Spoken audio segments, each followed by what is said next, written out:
এই ধরনের মানুষকে সোজাতে পারবে না। এদেরকে শুধুমাত্র ইন্ডিয়ান পেনাল কোডই সোজাতে পারে। মুক্তি তার টিচারকে তার লেখা থিসিস পড়ার জন্য রিকোয়েস্ট করে, কিন্তু মুক্তির টিচার এতে রাজি হয় না। তার টিচার বলে, আমি এই থিসিস তখনই অ্যাপ্রুভ করব যখন আমি এই টপিকের একটি সলিড প্রুফ পাব। এইটা বলে টিচাররা চলে যায়। মুক্তি তখন নিজের থিসিস অ্যাপ্রুভ করার জন্য শঙ্করকে সঠিক পথে আনার সিদ্ধান্ত নেয়। এদিকে শঙ্কর আর তার ফ্রেন্ড বেদ লকআপে ছিল। শঙ্করের বাবা রাঘব তখন জেলখানায় আসে।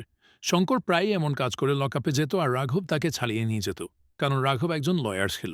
তাই পুলিশ শঙ্করকে ছেড়ে দিত।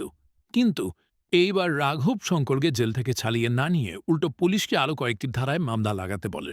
কিছুক্ষণ পর মুক্তি শঙ্করকে ছাড়ানোর জন্য সেখানে আসে।